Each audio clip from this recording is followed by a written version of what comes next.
చంద్రబాబు నివాసానికి వైఎస్ షర్మిల కుటుంబం వెళ్లారు. తన కుమారుడి వివాహానికి ఆహ్వానించారు వైఎస్ షర్మిల. టీడీపీ అధినేతతో సరదాగా కాసేపు ముచ్చటించారు షర్మిల. వైఎస్ రాజశేఖర్ రెడ్డితో ఉన్న అనుబంధం గుర్తు చేసుకున్నారు చంద్రబాబు.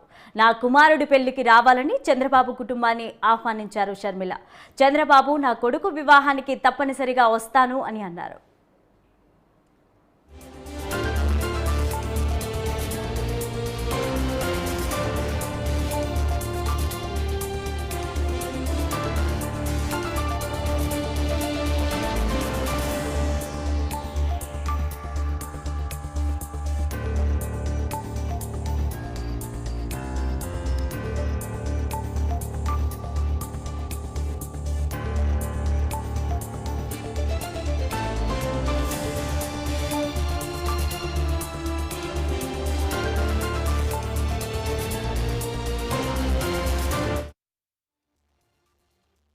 రాజశేఖర్ రెడ్డి గారి మనవడు వైఎస్ రాజారెడ్డి గారి పెళ్లి జరుగుతున్న సందర్భంలో చాలామంది ఇన్వైట్ చేస్తున్నారు రాజకీయ నాయకుల్ని.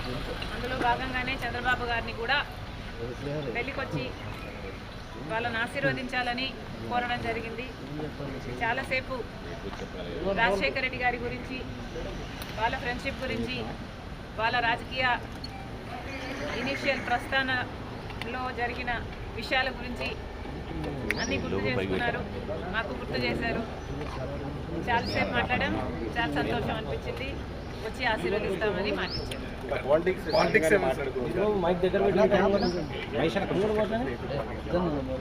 లేదమ్మా, యాక్చువల్లీ మోస్ట్లీ రాజశేఖర్ రెడ్డి గారి గురించే ఆయన ప్రస్తావించారు. ఇనిషియల్గా వాళ్ళు రాజకీయాలు మొదలు పెట్టినప్పుడు వాళ్ళిద్దరూ కలిసి ప్రయాణం చేశారు.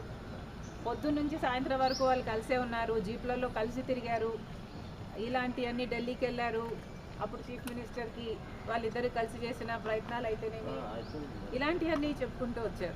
మేడం, కాంగ్రెస్ పార్టీలో మీ పాత్ర ఎలా ఉండబోతుంది? మీకు ఎటువంటి పదవి మీరు అనుకుంటున్నారు వస్తుందని చెప్పి వాళ్ళు మీకు కాంగ్రెస్ పార్టీ ఏ పదవి ఇవ్వాలి, ఏ బాధ్యతలు ఇవ్వాలి అనేది Congress party prerogative.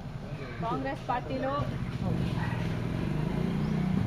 Because it is the largest secular party చేరడం జరిగింది. ఆ కేక్ కూడా మేము ఒక చంద్రబాబు గారికే పంపలేదు, ఇక్కడ కేటీఆర్ గారికి, కవిత గారికి, హరీష్ రావు గారికి, ఇట్లాంటి వాళ్ళకు కూడా పంపడం జరిగింది.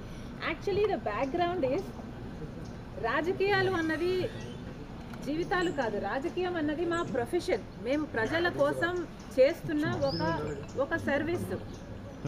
ఆ క్రమంలో మేమందరము ఒకరిని ఒకరు మాటలు అనుకుంటుంటాం.